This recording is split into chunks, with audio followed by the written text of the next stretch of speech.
Ils ont simba na iloko te. Yo karamu. Kamo na ba no beto fala kota na mama na yo na teka ya. Comme le roi de fois moro le roi nyongo la je sais pas la bas. OK? Voilà. Yebisa mwana na yo. Soit bisa soki pasteur, soki évangéliste, soko liaka na mboma mabonza. Porte-moi. Peut-être vous avez ça. Mais avant de me combattre, mon pauvre fier combat, papa, prenez la porte et du sort. On va le bafantar et tout le monde.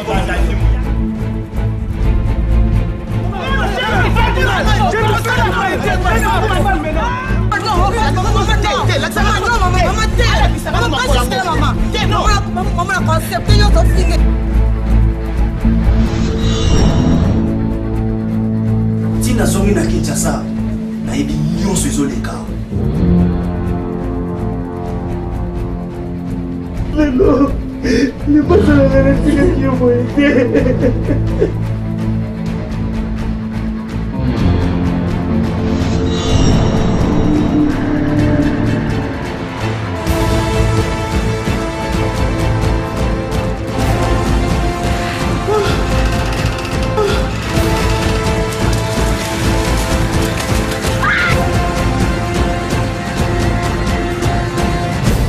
On a commis boy.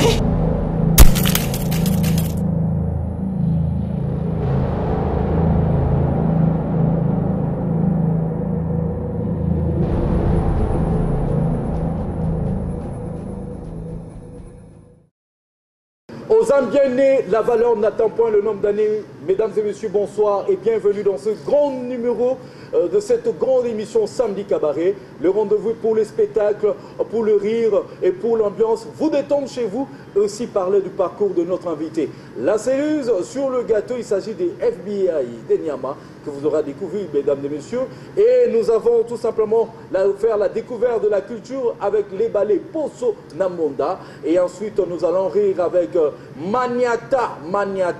Et enfin, ça sera tout simplement, je dirais, la découverte de ces mannequins qui font partie de Poso Namonda, les super élites. Entre-temps, à la fin, le groupe nous fera découvrir leur talent à travers le morceau qu'ils vont nous proposer. Mesdames et messieurs, l'heure est venue où nous allons tout simplement découvrir qui est FBI d'Enyama. FBI d'Enyama, de son vrai nom, Kitenge Kialou Tonton Chaplin, autrement appelé FBI d'Enyama LIAL, alias Mbuta Machakado, un ancien des EP5, Djili, Sainte-Thérèse, Armée du Salut, Matondo, Collège Bonsomi, Saint-Joseph de Bonsomi, Iti Bonsomi, ITPM, où il a eu son bac ou son diplôme en option en électronique industrielle.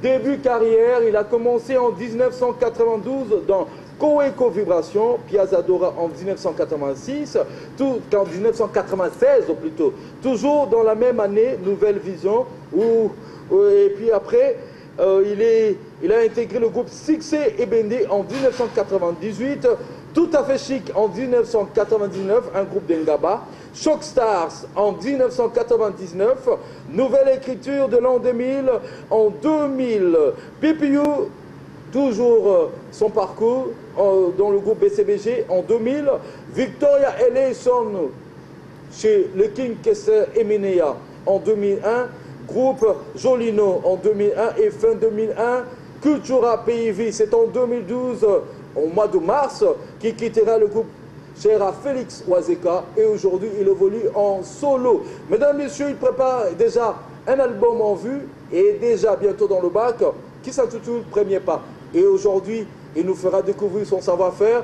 Mesdames et Messieurs, sous vos applaudissements, nous invitons FBI d'Enyama.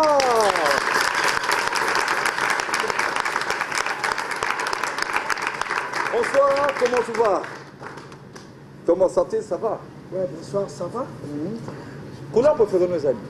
Couleur préférée, il y a un lati. Lati, mais non,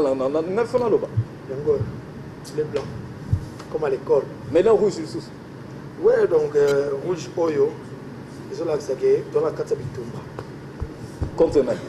Non, non, contre ma circonstance à vie, contre le sang là, donc dans la carte il y a un tir rouge.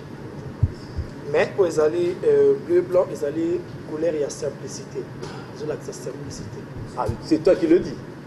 Non, il y a moi les abongos. Ouais, ok, on applaudit. Soyez avec moi, soyez avec nous, mesdames et messieurs, vous nous suivez dans vos maisons confortablement. Le temps de recevoir notre invité par ces ballets. Et ces ballets a vu le jour le 31 août 2006.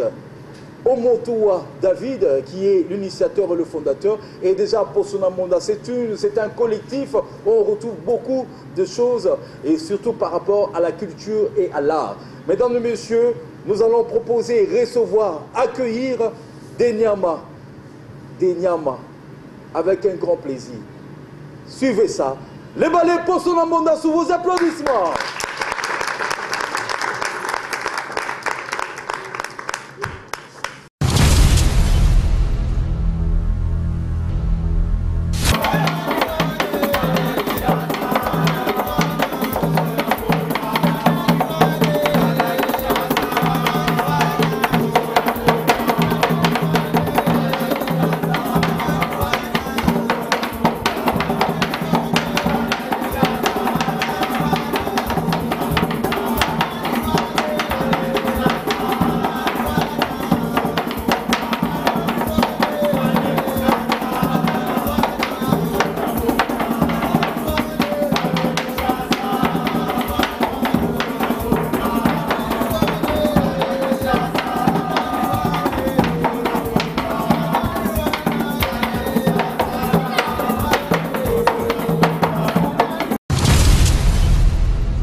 messieurs, c'est le groupe Poso Namonda qui regorge un collectif exceptionnel initié par David Omotoa.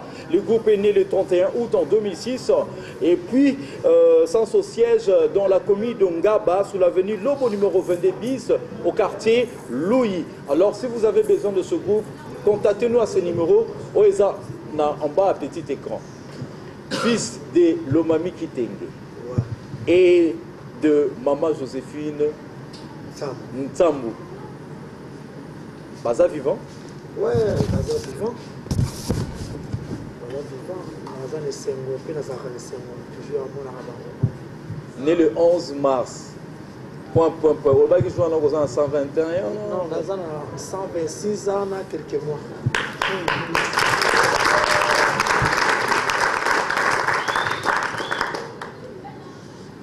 Impressionnant par rapport à Baleza. Ouais, vraiment, donc, c'est un sentiment, c'est un rapport. Il y a un peu de Congo, ils ont un talent. Congo, ils ont un talent. Donc, c'est limité à la musique typique où on peut trouver Taraté. Ils sont folkloriques.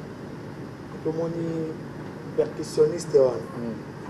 Et puis, ce idée était qu'un de ces quatre, que même. Oui, c'est attendre la première pas. Comme on le voit artiste, donc on a la canisse na bombi. Le bureau on a ratam sous innovation mon bien non, il y a déjà idée on a balé on a la présentation, c'est ça quoi. Donc vraiment bazar à féliciter.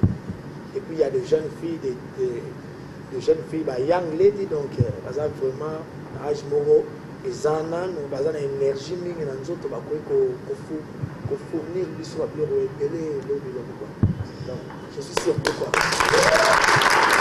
Super, mesdames et messieurs, c'est la joie. Mais entre-temps, FBI, tu as banni ce qu'on m'a ramené. Papa, l'école est belle, on a eu tout le temps. Ça veut dire quoi? Ok, ceux qui sont anciens, il y a EP5 Gilles. Il y a Gilles, donc presque toutes les grandes écoles, il y a Gilles. Ouais, donc, on va expliquer. Moi, on a pas temps.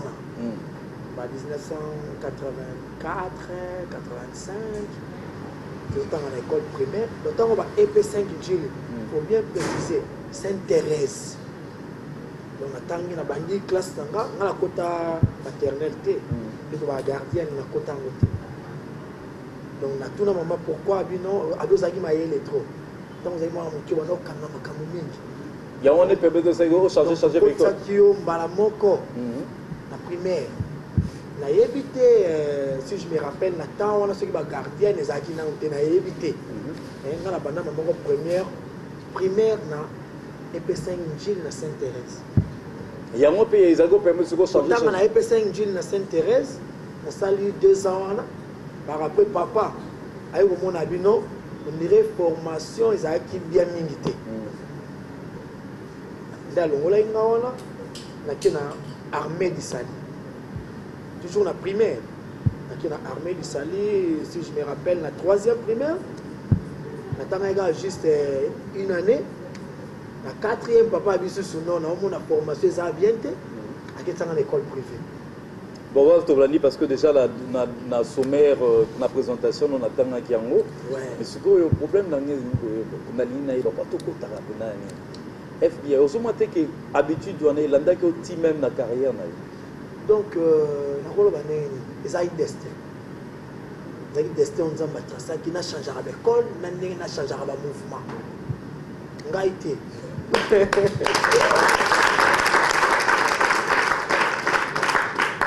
Ça dit que par rapport à Yannick, on s'allie aussi si électronique. Oui, on a sali électronique industrielle. Mais au moment que on y peut directement la musique. Au moment où on peut salon au Landaka option à la université un jour ingénieur à Makasi, génie même. Bon, par là je dirais la question que nous avons passée, mais bon, au moins il y a musique, tout ça électronique parce que la guitare c'est électrique mais ça électronique. C'est pas un électricien qui doit faire un électronicien qui doit faire même en plus combo, en plus la guitare tu bête là. tout ça, même mixeur, micro, biloko électronicien. Ceux qui ont ça, qui ont salé là-bas. Un électronicien dans la musique. Donc, on a 4 options.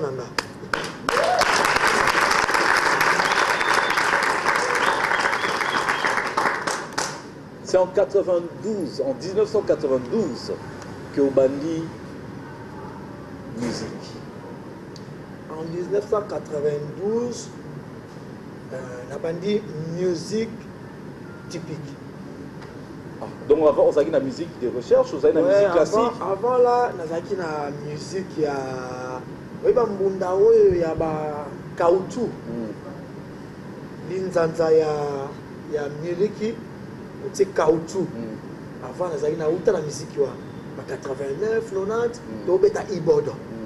À l'époque, Ibodo. Ça l'extrait. Extrait.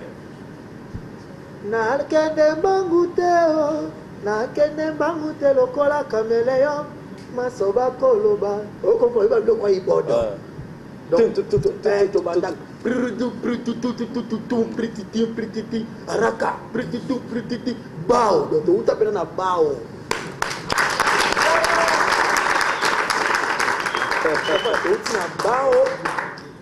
et c'est en 1992 un vieux dans Chili où est-ce qu'ils donc vient en Gawana Azalaki infirme personne vivant avec handicap il y a Makolo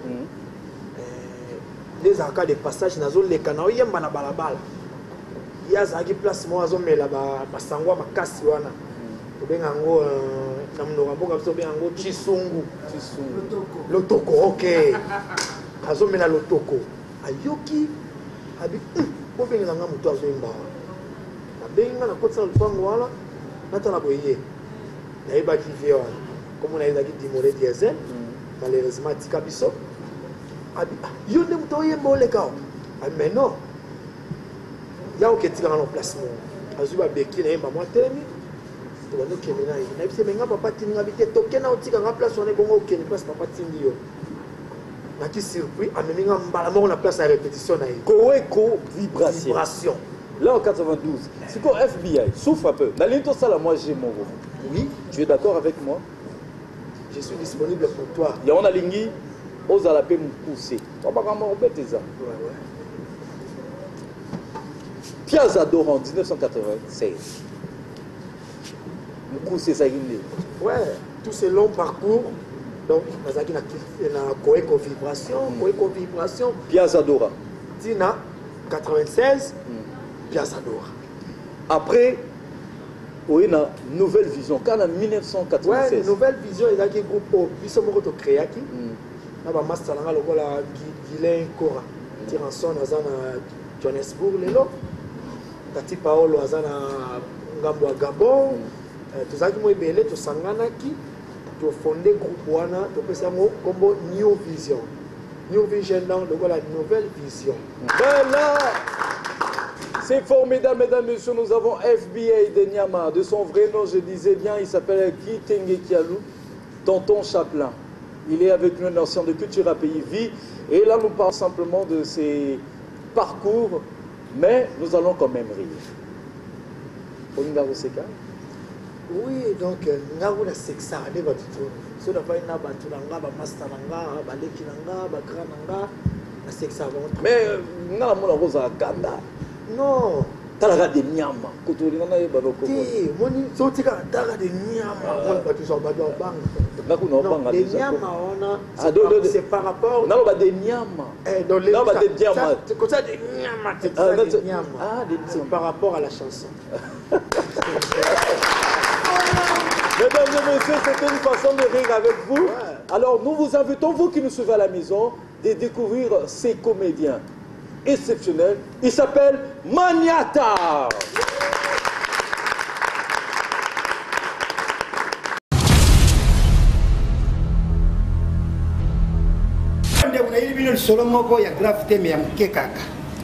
Pour samedi cabaret, ils appellent ça show. À tout le qui m'a dit bêta kaka mabo. Merci beaucoup, bêta nous mabo pour la. lisolo na mati na Transco nzoka pe na Transco makambo elekaka ebele na moni na Transco na yokutana na grand star FBI avandi na sima chauffeur na yokutana na maître Gims le grand caméraman avandi na mpanza receveur na caméraman o alandi na sima kumbu na ye Jansi Mundele ya cette production batu basimbi cabaret na maboko na vanda boy na sima nzoka nde na tele ba jeune fille batondi wana nzoka nde bana basi ya poso na mbonda yaya na vanda pembe na boy na moni ndundu na sima na tele boy mutankungi na tele boy avec na boka misu boye handicapé o elemba makolo nomo boye handicapé lisoli bande pas handicapé na avec la vandi siko ya tout sentir pembe na ye moi biloko mo ya mike abi oyo ni bakonu bien ni o spaghetti o ni asimbe yoka koka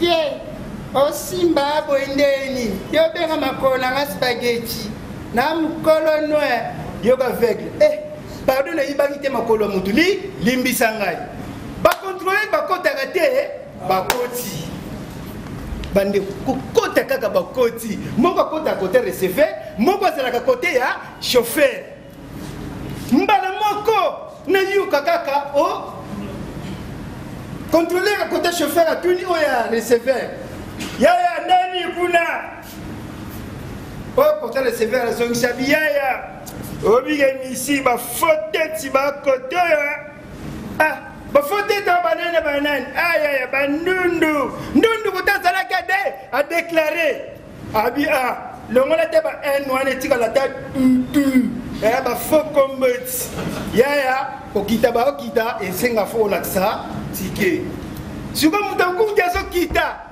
so kita ka boye atela boye contrôler ka so tune papa wa tika bi o mona identité na succès bino ya bien na kuta sko na concert de FBI yemo ko la podium azo yemo na patron tinga ngana ke nusumile biloko na wenzazi ya zigida apesa ngambo $100 na sumba biloko na 500 na ya transport na bibo 500 na ya transport na kubamba kaka FBI kuna mona ki ba Shabani record bazo bamba FBI mbongo ba Shabani ndonda nazomuna ba matumuna room na Renaissance bazo bamba mo wana bi ngabe wana uyukisa masoni te fona bamba eta mo 500 francs akendi na ngwa sirata chaussure na ye bandeko uyuka erreur la salaki fona kota liboko na gauche ngana kota si la droite côté $100 salaki na $100 na loyenye wana bois na bimi na ka téléphone na liyo umeli bondeli na bita partout na susumba biloko na ki baba on changer na bi $100 wana na changer na tala 500 francs na bandule na bi siko concert ici lo kamata FBI wa na bi non na bandulu kai nzamba sala ka te to yokota na samadi kabare papa zila 500 na ngai na bamba yo yango ko kusungisa $100 na ngai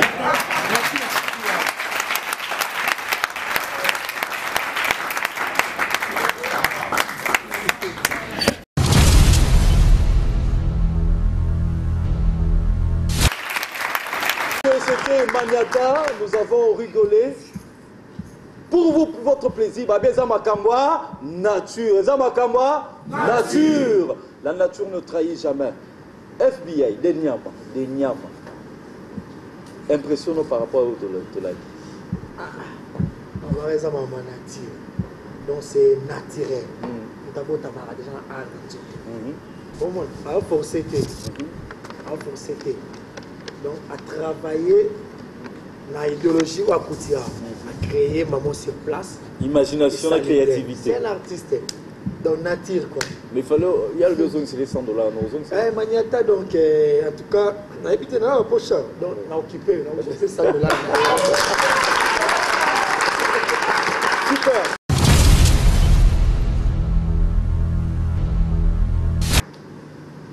Et un groupe d'accompagnement, tu as orchestre. C'est pas un groupe d'accompagnement, c'est un orchestre. Na génération na yo, auto babimi na culture pays Jos Diena, ma Concorde, na été sur Bazara Ning. Est-ce que tu penses dévancer? Non, na génération na ngai na culture pays ngane mona liboso donc tira la bazate.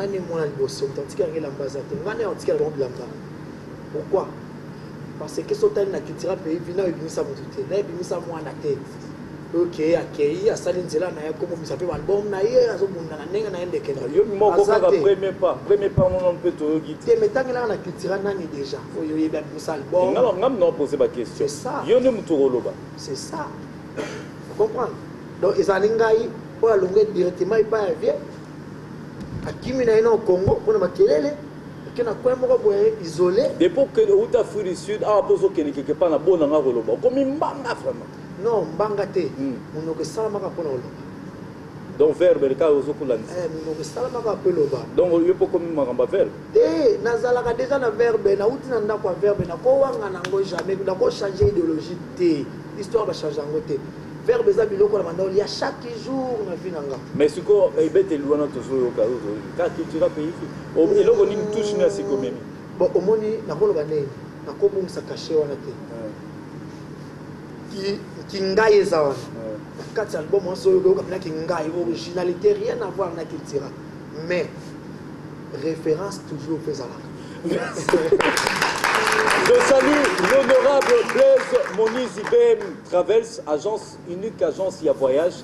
Merci na bureau Jires Tokoyama papa na Mourinho, Jonathan Kiteng fils à papa. Merci Jojo. Azizi Kilala, Ali Nolutete, Tubo Milele. Merci à Charmant Yala Zamouna Bac Mondial. Et Kandalor, tu es avec moi. Merci beaucoup. Et Tos Chaleur, Glody Coudeuil, Manen Mayo, Toutou Roba, Carley Bikembo, Bureau Benabasali que notre FBI. Merci vraiment, Tobete le bon moment. Et entre-temps, nous allons passer dans quelque chose d'exceptionnel, mesdames et messieurs, parce que là, nous allons vivre le mannequinat. Comme je vous avais dit au départ, on va vivre des belles demoiselles et des beaux garçons qui vont nous exhiber ce qu'ils ont préparé pour nous. Les Super Élites de Posona Monda, comme j'avais dit, c'est un collectif. Nous invitons les Super Élites sous vos applaudissements.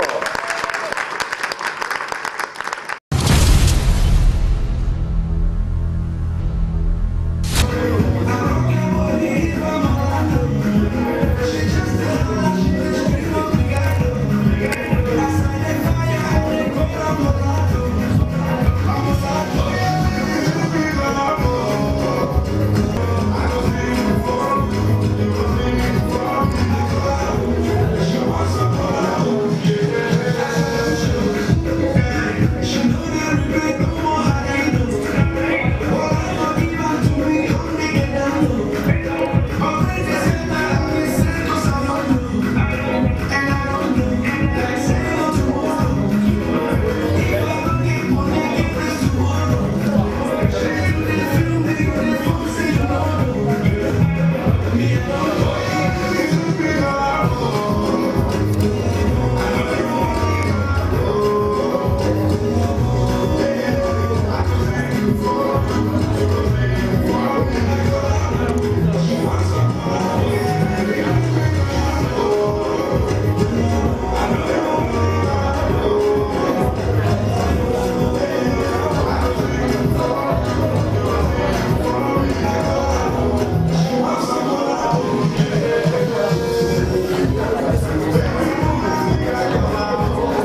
Poso Nambonda. Ces collectifs, je l'ai dit, on retrouve ces collectifs dans la commune de Ngaba, sur l'avenue Lobo numéro 22, au quartier Louis. Donc, qui est à premier pas, 11 titres génériques plus des titres, donc ça dit 13 bonus. Ah ouais, des titres, ça dit bonus. Ouais. Mais c'est encore sa premier pas. Et ça, c'est dans le bac, parce que comme Nasuka, oui, c'est dans le bac, et puis place, nous avons répété, place de là. Et puis déjà, tout le monde Nini Yangoyo, Bandego Yangoyo, oh, ça, premier pas. Ouais, premier pas, donc, c'est le nouveau Zwango. Différence, Yango en la Sigo, et le Kabuli, puis on a Bango Yango. On dit que nous sommes en victoire dans la maison à Orozwango. Mais oh, ils sont au Yango, le marché de la liberté. Ok, na Zandu, le grand marché. Ok, na Wenza Matete. Vous comprenez? Na Wenza Mike. On so yebi, on Wenza Kapel. Wenza Ezo. Luka on a ba Wenza Wano Orozwango. Eh, na ba maison te. Différence c'est voilà. Donc partout au Luka on a ba Wenza. Stratégie nos yeux oui, quand on a un disque dans la maison, tu vas te on banda. Moi même tu as été musique car na te ba flagaya, les autres bêta na te kaye mo pas ça, nous sommes bien signés. OK. Merci l'applaudit quand même. Merci mesdames et messieurs, nous sommes dans la salle de fête Lambert Nyumbo, Balobi Bianca Hotel et Komi Bianca Hotel. Donc meilleure salle dans Solingo au salle la fête à Kitoko. Dans le restaurant Solia Kitoko, et la Likolo, la chambre Kitoko, luxe à votre portée d'Angie. Awakaka. Merci, il y a Papa Edmond, il y a un responsable de cette fête. Merci, dans le boss Pascal Niembo. L'unique, le seul, le véritable boss Pascal Niembo. Pas Evre Yango. FBI. Junior Mwanza. De combination. Moi, le Lobamoura 30 secondes. Où tu as quelque chose à dire, parce que comme journaliste, on a comme invité. Ah bon? Ah, maintenant, le banane, le message d'Angaï. Ouais, premièrement, je te remercie d'abord. Je remercie l'équipe technique de Mobimba. Congo Web Mobimba, merci. Dans l'occasion, pour l'opportunité, pour Pessi, nous avons l'occasion de découvrir Ngaï Soubia. Donc, dans le Sénakaka, nous avons été le premier pas. En tout cas, ils ont partout. Bolukango, ils ont quota. Bolukango, ils ont yango, ils ont temps, ils ont vraiment temps. Na sengi binoka elo moritoy. Boyoka, bo vandela ngo bien yoka, vous avez décidé na temps euro disposé pour le disque. Vraiment, pour nous soir vous avez disque yoka. Faut bazo yoka déjà bazar au sauter. Na sengi pe na ona bazo occasion wana te. Balukango, bayoka. Ou bien ce que je dis que je suis en train de faire des temps, je suis numéro au Bengi 090 47 84 028. 090 47 84 028. Donc, on a le numéro à bureau. Anytime, les arrêts open. Vous pouvez Royamba. C'est pour moi, comme journaliste. Junior Mwanza, Nayambio, l'émission de FBI. Il y a une question de la ministre pour la Moko Kaka. Et puis, ça m'a pour la journaliste. Vous avez une guerre, une mésentente trop. Vous avez la rabassi, vous avez la titre, vous avez la rambo. Il y a un problème d'éducation. Il y a un problème d'éducation. Il y a une éducation. Ah. Il y a un problème d'éducation. Bon, dans l'Oban. Merci beaucoup. Alors, mesdames et messieurs, c'est l'ambiance. Nous sommes arrivés à la fin. Merci à toi, Jancy Amu. Merci à Kims, le Mola. Merci à Yannick Ayeye. Merci à Maurice Gigando. Merci à Jacques Piana. Merci à Papi Mandeke. Merci à Gilbert, le DG Gilbert Biladi. Merci à l'homme intelligent, le président Chabani Record. Nous allons demander justement, dans Maman Moka El Sokaye, le temps que ma groupe Bazo s'est positionné, Bazo s'est positionné pour la clôturer émission. FBI Azokoma. Maman, wapio. Tout le monde là est. On fait ça au Fungoli. Une très belle émission, je pense que vous avez aimé. Si vous avez des critiques, appelez-nous à ces numéros. Olingi peut participer au Bengubiso. Ma partenaire Bazo Zela est qui pas raté, mais en des communications. Vous comprenez que c'est une émission qui aime bien vous faire plaisir. Alors découvrez cette ambiance. Merci à vous tous. On se retrouve prochainement à la même heure, la même chaîne. La chaîne qui a une haute définition, c'est Congo Web. Congo Web. Congo Web Télévision. Merci beaucoup.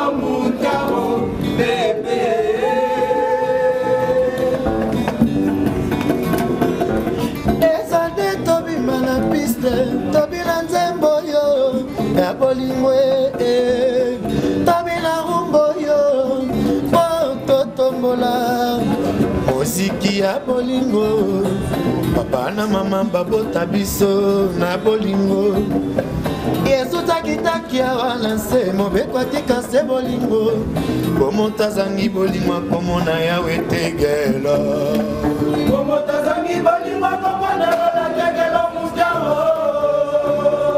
nalingi ya mingi na motema mutao Adamu na Eva Denyama chante encore Adamu na Eva Baliaka Muma Junior Mwanza Adamu na Eva Baliaka Muma Kamalembe Me mama Elisanga libele pona lelate Bondela malokola mama bondela Bébé na yema Wawa mon chéri bébé Atana maboko merci Vika Songo Me mama bébé na yo Melisanga lilewa pona lelate Bondela malokola mama bondela Bébé na ye Merci beaucoup mon chéri Merci beaucoup C'est la fin, c'était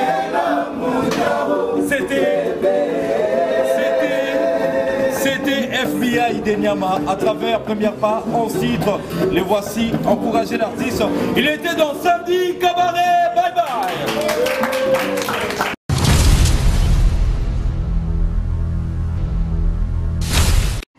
Maman, ils ont simba na iloko te. Yo kangamo, na ba no peto ba na kota na maman na yo na teta ya. Comme le des fois moro le banyango la je sais pas la bambo. OK? Voilà, yebisa mwana na yo.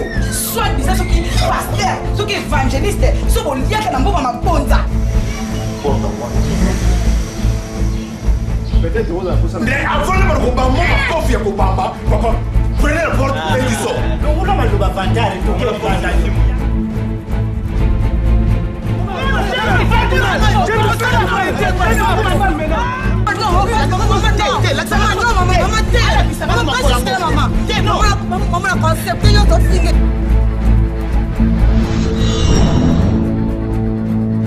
Tina zongi na Kinshasa na yebi nyonso ezoleka.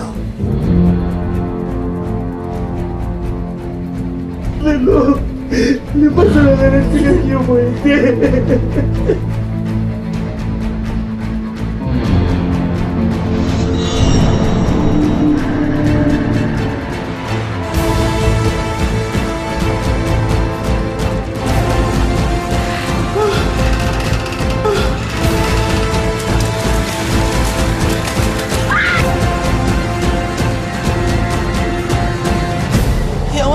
Boy.